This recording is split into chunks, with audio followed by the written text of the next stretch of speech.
Today we're going to expose imposter syndrome because studies show that 82% of Americans, from small business owners to stay-at-home moms, have experienced the war that this wages in their mind. I'm not good enough, I don't deserve this. These aren't just random thoughts. What you're experiencing has a structure, a pattern, and a name.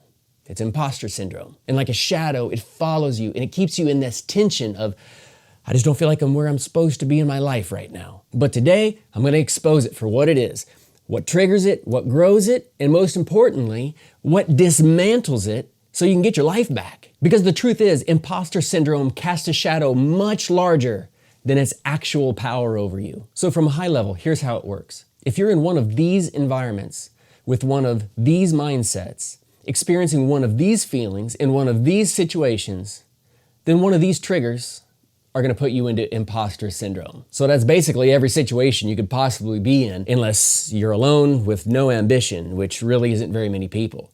So what exactly is imposter syndrome? Imposter syndrome at its core is the persistent belief that your success is illegitimate and undeserved, despite all evidence proving otherwise. Hence my brick wall analogy. It's the wall that when you're up against it, you feel like a fraud, even though you're competent, capable, and fully qualified to do whatever it is that you're doing. Now this is interesting. Research shows that people with imposter syndrome typically expect poor performance out of themselves, but their actual results exceed those around them. So the difference isn't in reality, it's all in perception. So let's take a closer look at what makes up this wall. Your environment forms the base of the wall. If you're around people, you're in public. Competitive or learning environments, or really anywhere where performance pressure is on you, that's the breeding ground of imposter syndrome. Now on top of that, here's the common mindsets that make up the next layer. Perfectionism. It ties performance to identity. It says, if it's not flawless, then I'm a failure. Then there's luck that secretly tells you that your successes were caused by something else other than you. And then comparison has you measuring your behind the scenes against everybody else's highlight reel. And that's literally social media to a T. But then, on top of that, you experience doubt, fear, anxiety, depression from anything, by the way. And the weight gets heavier and the wall gets taller. Next, everyday situations happen. When you win, you say, it wasn't really me. Or you lose and it's like, oh, I wasn't really good enough. Or you simply face normal everyday challenges, but yet inside you're convinced that you don't have what it takes to overcome them. But then there's the triggers. And up to this point, this whole wall is being built without you even knowing it. Somebody could criticize you and it sends you into a dark place. Or somebody compliments you, validates you, affirms you, but yet you convince yourself that you're really not worthy of that praise. Or possibly just an off-the-wall thought or feeling hits you, and then imposter syndrome goes into full effect, taking that thought or feeling and looping it, repeating it over and over, spiraling you until that thought or feeling becomes a part of how you see yourself. When one brick is laid, it strengthens the ones underneath it and it supports the ones above it. It continues to grow layer upon layer until you're completely stuck. Some people call that burnout or midlife crisis. Some people call it being trapped or confused. But many people just resort to blaming other people for these thoughts or feelings, which turns their relationships into civil wars, all the while putting themselves further into isolation. Imposter syndrome is honestly one of the most widespread internal dilemmas that there is because it's fueled by anxiety, doubt, depression, fear, which literally is everywhere in America right now. And just about everybody deals with this at some point or another, including myself. I had a major breakdown a while ago. I completely broke and I ended up in the psych ward of a mental hospital for several days. I had come from a school environment, ministry school at that, of all places, where these imposter thoughts were subtly given to us and the environment fostered them to exist.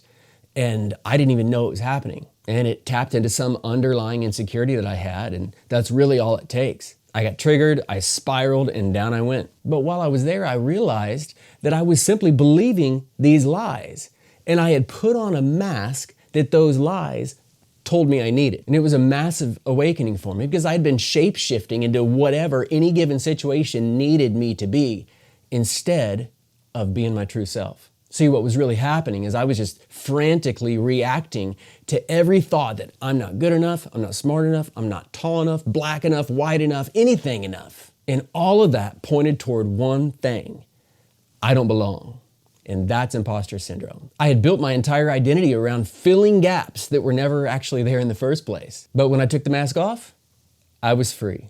So how do you know if you have imposter syndrome? See if you align with this and be honest with yourself. Over preparation, excessive rehearsing, procrastination due to perfectionism, downplaying achievements. It was nothing, it wasn't me, it was easy. A hesitation to speak up, avoidance altogether, or seeking validation from others, trying to get noticed, getting praise from others only to just turn around and dismiss it. Now, some of that's got to resonate, and I know that this is a bit unconventional. But if you're willing, I want you to share how this resonates in a comment, because this syndrome thrives in isolation. But when you get honest about the trouble that you're having, you'll realize that other people do too. And that's when you guys can lock arms. So this comment section will be full of struggles and solutions for people just like you. So again, I encourage you, share with me where you're coming from on this. Now let's talk about the solution. And you got to understand, this brick wall was not built overnight. It was built in secret. One brick at a time without you knowing about it. And on top of that, many of you guys inherited your parents' wall, and that's not your fault. But here's the good news. This brick wall is only as strong as a house of cards, and it'll collapse as soon as you touch it.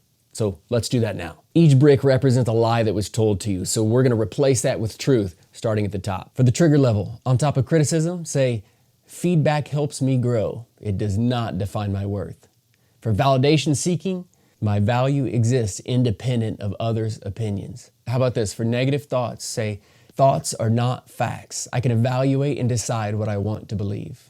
For feelings, any feeling, anything that comes up that's disruptive, say, my emotions inform me, but they do not define me. Now stop. What thoughts are you experiencing right now? Because those thoughts are your opposition. Those thoughts got triggered by being called out. So that tells you exactly what brick you need to deal with next. See, the imposter always overplays his hand, so call it out. I feel inadequate because I just got criticized for my performance on a project. They said thank you and praised me, but man, I felt anxious. It's gonna hurt way less than you think to just look at yourself in the mirror and call it out. And honestly, just calling it out is what led me to my recovery coming out of the mental hospital. But man, it actually gets way better than that. Because the moment that you call it out, you've touched that brick and it starts to fall apart. Now let's dismantle these other levels, man. We're gonna destroy this thing. For the situation level, if you win, say, success comes from preparation meeting opportunity. Or you could just simply say, I won.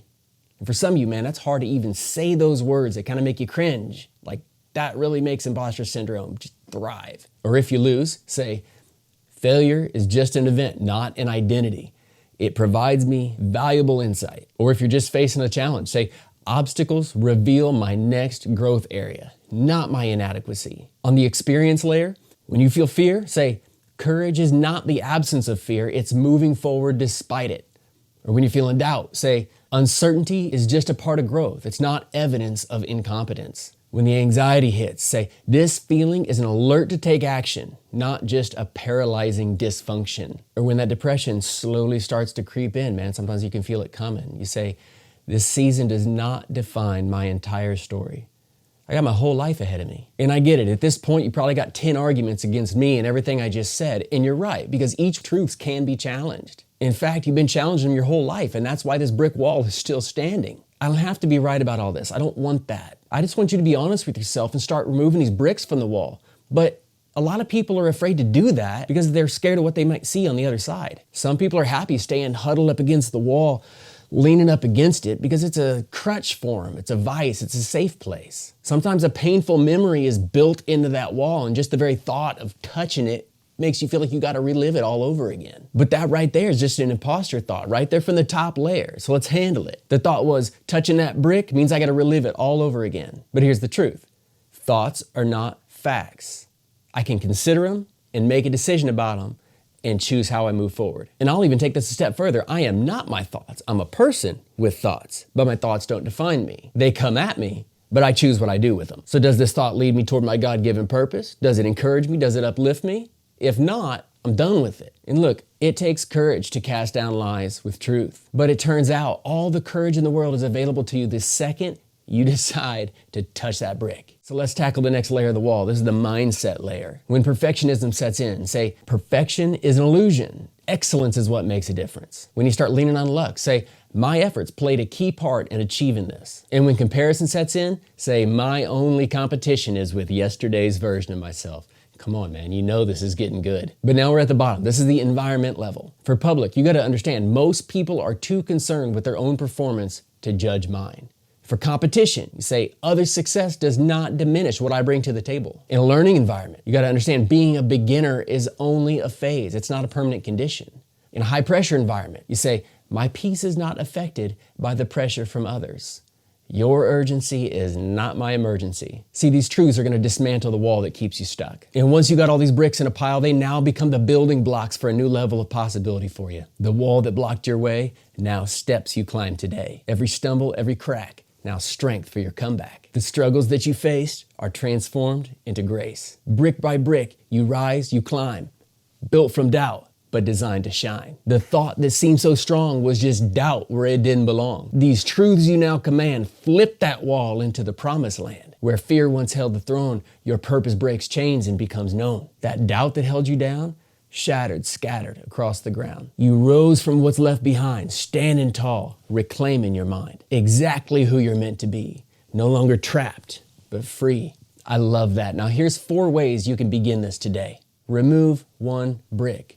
Identify the trigger that gets you the most often and touch that thing today. That's your starting point. Focus on getting that brick out of the wall by putting truth on top of it. Number 2, create a pattern interrupt. When thoughts arise, physically interject. Snap your fingers, clap your hands, or say, nope. The point is, do something physical because actions paralyze thoughts, and this gives you room to insert truth. Number 3, write it down.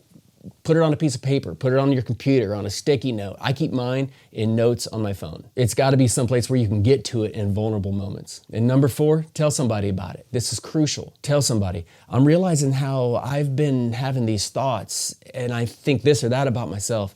I feel like it's imposter syndrome. Have you ever heard of that? A lot of people have probably shared their own insights in the comments, so you can start there. Find somebody there who shares the same struggles as you and just start the conversation. You'll probably feel a whole lot better about it. And I'm talking to men here too. Don't act all hard and pretend like nothing's going on, because the research shows that both men and women experience this all the same, but it's the men who don't want to admit that it's going on or even ask for help about it, even though it's affecting them just as deeply. So understand, these triggers don't actually disappear. Your response to them changes. You can't always change your environment. And even if you do, imposter syndrome's not gonna go away. So stay put. So can you share in the comments how this has shown up in your life? I wanna hear about it. What you've experienced could be the thing that actually sets somebody else free. And if this resonated with you, your first step in breaking imposter syndrome's power over you is to share this with somebody else. Tap share, copy the link, and text this to somebody else who you think needs to hear it. You know, you can always just tell them, hey, I just learned about this and I feel like I've had to deal with it. Have you ever heard of it? So what looks like an insurmountable wall is actually just a shadow cast by something much smaller. And today you can literally dismantle this entire structure that's been holding you back. You're actually doing a whole lot better than what you think. So